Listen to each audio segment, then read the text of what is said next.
2nd, 2003. We're at the Jones Library in Amherst, Massachusetts, and I'm interviewing Elizabeth Lerner. And maybe you could start out by saying when and where you were born.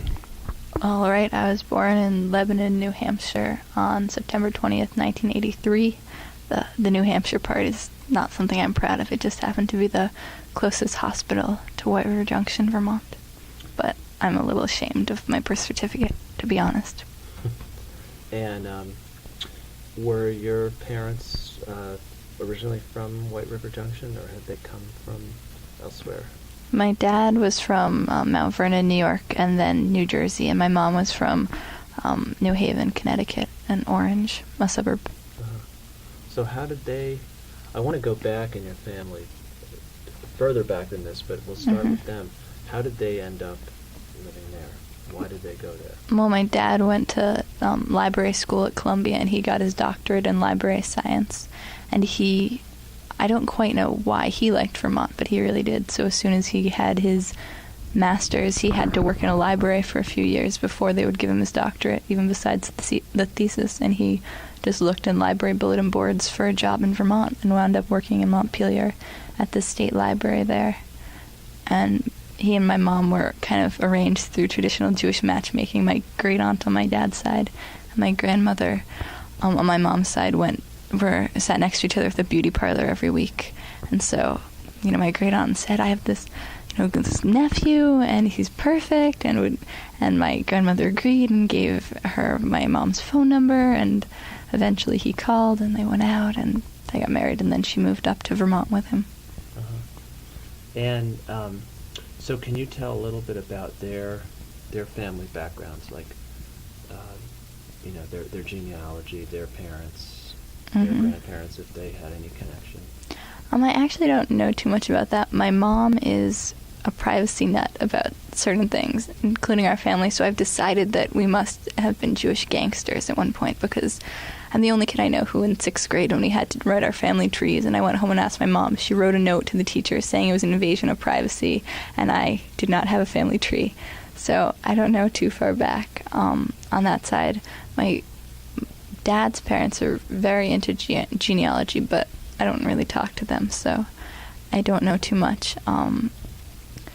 My grandparents on my dad's side are both deaf. They weren't born deaf, but they both became deaf early in life, and they were a part of the first deaf synagogue in New York City when Lynn Gottlieb was a rabbinical student, and so she writes about that congregation a little bit in one of her books. And my dad went to the Orthodox synagogue that one of his relatives was president of, or had helped found or something, so he never really went to the deaf synagogue, which was reformed, just because that's the only way you could have a deaf synagogue.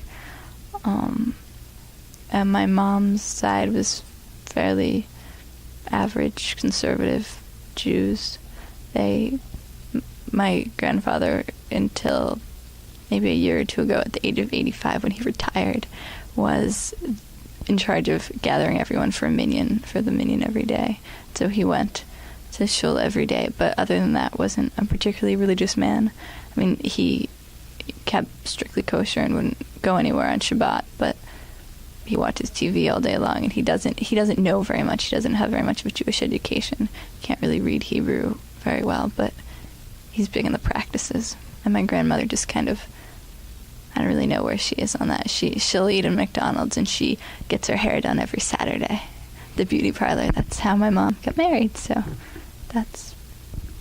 Do you have any knowledge of their, were their parents or what have you born in Germany, Poland, Russia? Do you have any knowledge of the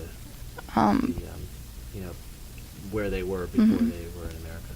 Poland, though I don't know if it's one of the parts of Poland that was somewhere else, and now is Poland, or used to be Poland, and now isn't Poland, and so that's all I know off the top of my head. I don't actually even remember when my great-grandparents came to the U.S. But the grandparents apparently were born in the U.S. Yes. And in your growing up, did you have sort of extended exposure to them firsthand? My grandparents, my mom's side and I are still very close. My mom's really close to her parents. My grandparents on my dad's side, partly because they're deaf and none of us speak sign language, and partially because they live in Florida, and partly because they're mean, nasty people. We don't really talk to them very much. We see them a couple times a year.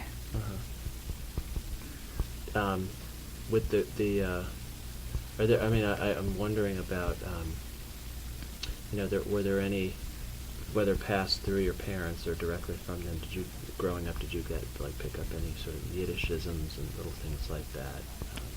Well, my grandfather on my mom's side is actually kind of funny, because in working at the Yiddish Book Center, we hear a lot about how people my parents' age got involved in Yiddish because they heard their parents speaking and it was the language used so the kids wouldn't hear. For my grandfather, even though he was born in 1916, it was the same kind of thing, and he never learned Yiddish, but now, as an 87-year-old, is trying to teach himself Yiddish. And I guess my grandmother knows some Yiddish, but she doesn't admit to it. But my uncle is telling me that she always used to speak on the phone in Yiddish when he was little. But I don't know how that fits into the rest of the story, and my grandfather not understanding Yiddish. But my grandfather, when I was little, when I was a baby, he'd bounce me on his knee and count to 100 in Yiddish, because I think that's really all he knew, and he would make me count to 100 in Yiddish as soon as I could, and that's about as far as it ever got. How about in terms of foods prepared? Were there any foods that your mom or dad prepare that you understand have been passed from a previous generation? My grandmother is a pretty horrible cook on my mom's side. So my mom lived at home until she was married, she didn't get married till she was 30. So she did the cooking for my grandparents. So now my mom, I think the things my grandmother makes that I associate with my childhood are things my mom taught her to make. My mom makes the only non-sweet noodle kugel I've ever had. That's kind of just like a cheese casserole. But nothing that I particularly think goes back. My grandfather is a big proponent of borscht, but it comes from a can. And okay, so you were born into the family already living in Vermont. Mm-hmm. Maybe you could talk a little bit about your growing up in White River Junction. Were there 2 other Jewish kids in your school? 10? None? What was that? I guess I'm curious to know about, before we get to anything about Jewish education, about within the mainstream, what that was like as Mm-hmm. a Jewish person growing up there. Well, I was never the only person who called themselves Jewish in my school, but I always felt like I was the only real Jew, because none of the other Jewish children had to go to Hebrew school, or none of their parents belonged to a congregation, even nominally. They maybe celebrated Hanukkah to get presents, and only had one Jewish parent who themselves weren't very Jewish. So I considered myself the only Jew. I forget what else. Yeah, I'm curious. Also, did you feel surrounded by kids who in the majority were not Jewish? Did in class discussions on whatever ancient history? I mean, did your Judaism or your Jewishness come up in that capacity, or was that something that kids didn't really talk about or care about in school? It wasn't so much that other children talked about it as that, at least in my school, around Christmas time, we always sang so many Christmas carols, and I always used to get in trouble for not singing them. I wouldn't know what to do. Some of the Christmas carols I would just sing, but then Silent Night, do you say Christ, do you not say Christ? So I'd maybe mouth it and sing the rest, but I would always get kicked out of music class for mouthing along and sent to the principal's office. So every year my parents would have to talk to the principal and say, well, it's no wonder she doesn't want to sing Christmas songs. And then every year my school would take a whole day off and go caroling to all of the different, the nursing home and the hospital around. And I hated that the one year I did it. After that, I made my parents keep me out of school that day. But I did not like that at all.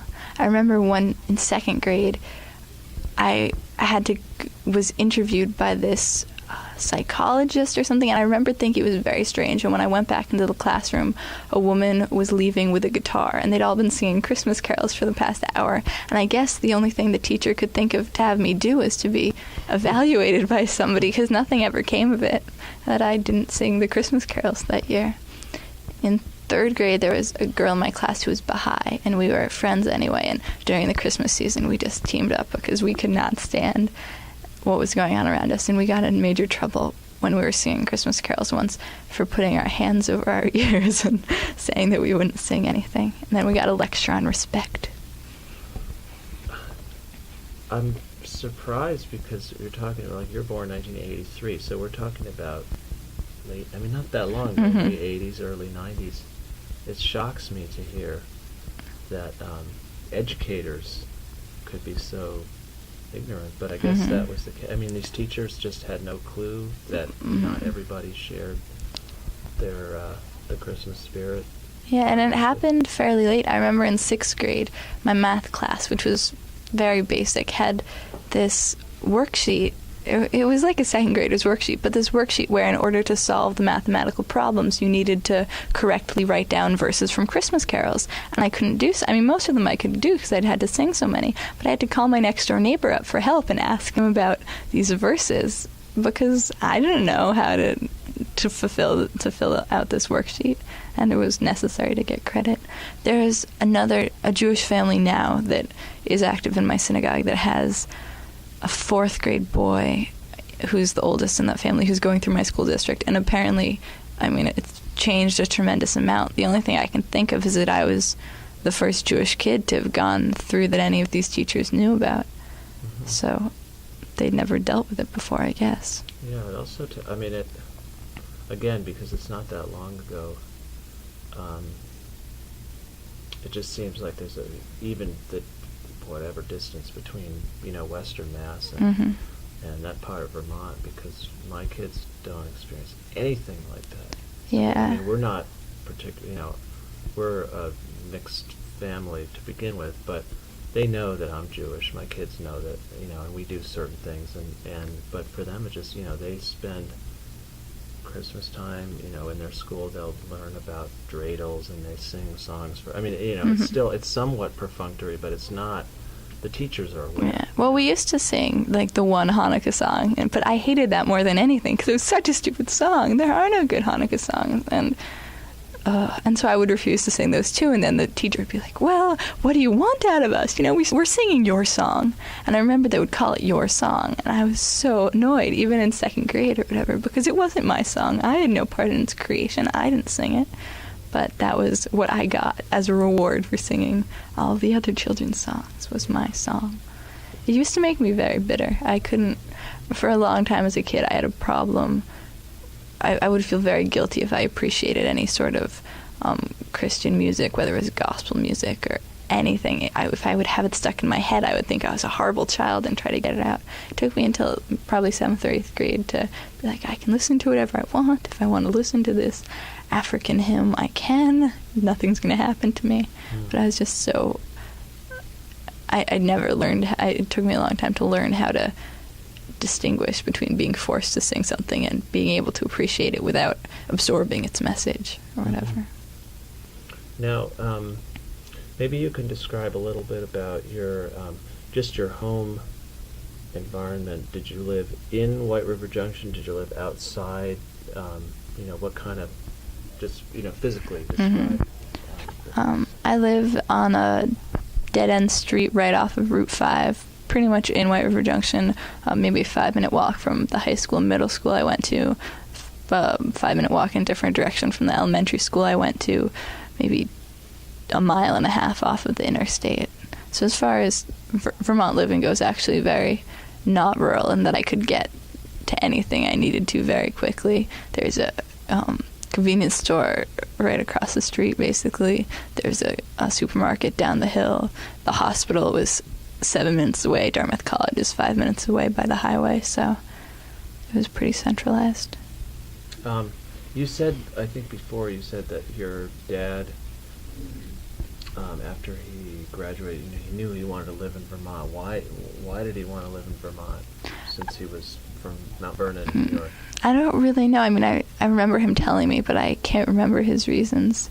He lived in Clinton, New York for a little while after school at another library job. So I don't know if there he fell in love with, since upstate New York and Vermont are so similar, if he fell in love with it there or what, but he moved to Vermont pretty soon afterwards and just stayed there. Are there things that you like about having grown up in Vermont? I like almost everything about having grown up in Vermont. I don't know if I really will, but I kind of plan on living in Vermont as an adult if I can find a way to have whatever job I want coexist with living in such a small place. Growing up so close to Dartmouth, I had not necessarily the best of both worlds, but it was a lot more culturally alive than if I'd grown up in most other places in Vermont. There was, film showings and arts enrichment for kids through Dartmouth. There were people of different ethnicities, which in Vermont is pretty hard to come by. There was, a great library that I had the run of from the time I was really small, because my dad has a library card there. There's just, that college environment. And so I think that was made a difference growing up. Are there other things about, not the state of Vermont, but, that kind of, rural New England existence that you appreciate? While I was in high school, I was very appreciative of Vermont's more progressive politics, and I really liked the size of the state meant that even as a high school student, it was very easy to be involved in statewide politics. And I loved that our state senator and representative had to come door to door, and that my dad would end up, talking to them for a couple hours and dragging them around to see the garden out back.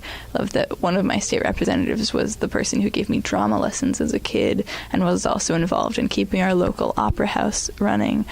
The things I like best about Vermont are when that kind of close-knit community actually works, and when people really have that sense of place. And I think that's what draws me back to living in Vermont as an adult, is having kind of community where you're important and you're necessary and you can get involved, and you don't have to just pick one area. It's so small that you need to be involved in different areas of the community. Mm-hmm. Now, did your parents affiliate with the synagogue pretty much as soon as they came there, or did that happen more gradually? What was that story? Well, I think that they probably did as soon as they got there, but then my dad didn't like the rabbi at the time, so I think they kind of fell out of it again until I was in need of entering Hebrew school, which I did in kindergarten. When my dad was in Montpelier, he was the president of the synagogue there, and even though he's not religious at all, very much an atheist Jew, but he was the president of the synagogue, and that's where I had my baby naming, even though they hadn't lived in Montpelier for at least a year at that time, closer to 5 years, I think. But that's still where I had my baby naming, so I guess until I entered Hebrew school, they really didn't have a need. I'm sure they went there on high holidays, but maybe to a lecture or something. And then, as you say, you started Hebrew school as a kindergartner, mm-hmm. and then just carried it right on through what I take it you went there starting then and continued on. Mm-hmm. Yeah, I had my bat mitzvah there, and then at that time there wasn't any sort of confirmation class or anything afterwards. Now there is there. Uh-huh. But I did work as a madricha in the Hebrew school until I graduated from high school, helping out with the preschool and kindergarten classes, and in what they called the Jewish youth group, but never really had more than 5 or 6 people in it. Basically, in high school, I tried to be involved in everything I could, but there was never that much to do. Mm-hmm. And, how big of a temple are we talking about? Roughly how many families? It's actually, for rural New England, it's very large. There are probably about, 200 families. Mm-hmm. But it's also more of the suburban mentality than a lot of rural communities. Because people didn't necessarily have a hand in founding it, or because they're affiliated with Dartmouth and don't really care that much one way or the other. There are people who are members but are twice a year Jews to a larger rate than I think happens in really small communities. There, until we got our new rabbi, and he kind of changed things around. It was a struggle to make a minyan on Shabbos morning. Now there are maybe 40 people there sometimes, which is crazy to me, because I remember when we used to not have services during the summer because the rabbi would go away, and if the rabbi wasn't there, then how could we have services? And now, every week of the year, obviously there are services, and I don't know, it's a much larger community now, even than when I was growing up. I don't know if the actual enrollment has risen or just if more people have started actually coming to things, but it feels much bigger. You mentioned a kind of a suburban, you used the word suburban, and I think you were using it in particular to describe the phenomenon of, as you said, like the twice a year observance. I'm curious to know, I mean, just your impression, because, you haven't done an extended demography on this, but, like, who are these people? Are they, librarians like your dad? Are they, school teachers? I mean, basically, the people who attend this temple, what walks of life have you come across as you've encountered these and interacted with these people as you've grown up? Mm-hmm. Well, I mean, almost all of them are affiliated either with Dartmouth, the college specifically, or at least with the hospital. Even there were 11 kids in my bar mitzvah class. One of them was the son of the rabbi. One of them was the daughter of one of the deans at Dartmouth. One of them was daughter of a professor. 3 of them were kids of doctors who worked at Dartmouth. One of them was a kid of a dentist who worked at Dartmouth. Actually, I don't think he was affiliated with Dartmouth, and then the others were kids of psychologists. So, I mean, your fairly average Jewish professions. A lot of the kids are either kids of psychologists or doctors at Dartmouth or professors. I can't really think of too many other professions that they have. Some social workers, I guess. Not too many. A couple teachers. Does the synagogue get involved in sort of, how some towns will have, sort of dialogue among, like the synagogue and the Catholic Church, and did you encounter that since you've been attending this place since you were quite young? Did it seem like the synagogue was just part of the religious fabric of the town, or separate? Well, I think it's hard because people came from, as far away as Bradford, Vermont, and Canaan, New Hampshire, and, 40 minutes. So even if they were going to be a part of the town community, which town would they be a part of? I think maybe in Hanover they were a part of the town community, but for the Jews who were living in other communities, people wouldn't necessarily in Bradford, Vermont, have any idea where the nearest synagogue was, because, what are they going to do in Bradford, Vermont? But I remember, they were certainly involved with the other religious life at Dartmouth, because the community is so split, half being the Upper Valley Jewish community and half being Dartmouth Hillel. The whole community would do stuff, say, with Aquinas House, the Catholic student organization that's right down the road, or with the churches in Hanover doing things for students, or sometimes they would do like soup kitchen stuff that each synagogue or church would do 1 week a month or something, but it was never that much dialogue. It's just, some social action and stuff. Would you, I guess, thinking sort of forward into the future, you mentioned that you'd want to probably stay in the area, or at least in Vermont as an adult. And I assume that if you have kids, you're going to be raising them with a, sort of a Jewish awareness. It feels like that would be easy enough to do, or would you, in other words,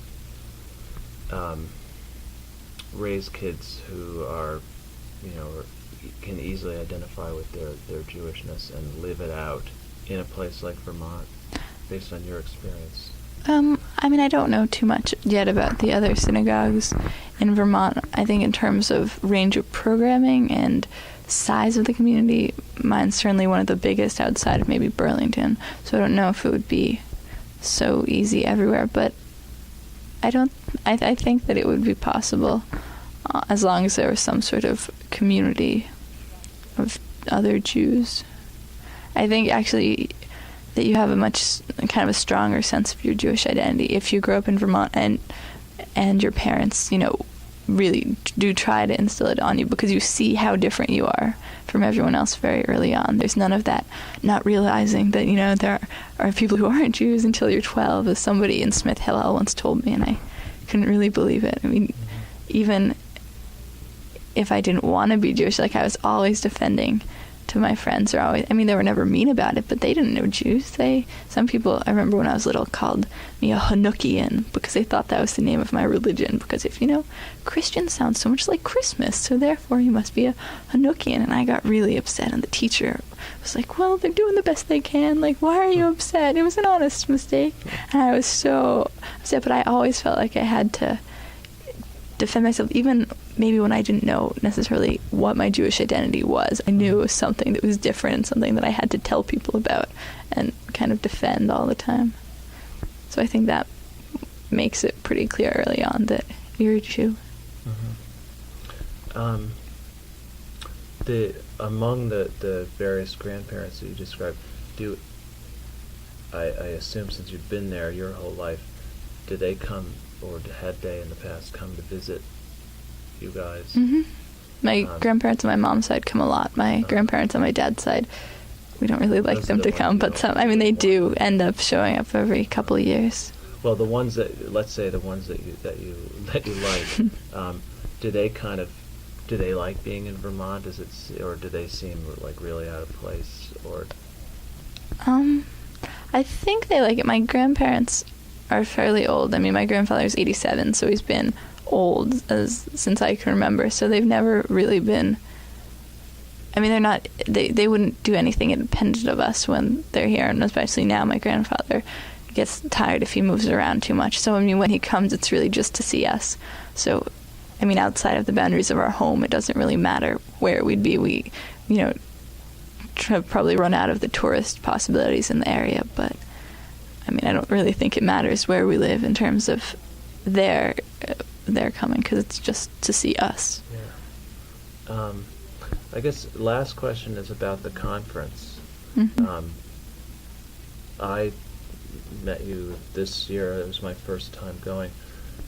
You'd gone before? No. No, you hadn't. I'd always wanted to, but I worked at summer camps and stuff where it was always over the same weekend. And so I probably wanted to go for 3 or 4 years, but this was the first year that I could go. So what was your experience like this year? Mm-hmm. Did it seem like worth going to, and did you get something out of it? I really enjoyed the people I talked to. I was impressed with how friendly and open everyone was. I was a little freaked out going by myself and not knowing anyone, and just because I'm not always the best at spontaneous socializing. But that part of it I really liked. I was very not impressed with the workshops and the actual formal parts of the weekend, because they were so, inexpertly put together and random, and I don't know, but I guess that kind of speaks to the flip side of what rural Judaism is, and so that, I guess it makes sense that that's what it was. But I would go again, even if it wasn't so conducive to my research, because I met a lot of really great people, and it was interesting to hear all about the things that go on in their communities and stuff. Mm-hmm. Is there anything else that I didn't ask you about that you feel I should hear about? Not that I can think of. Very good. Aww. Thanks.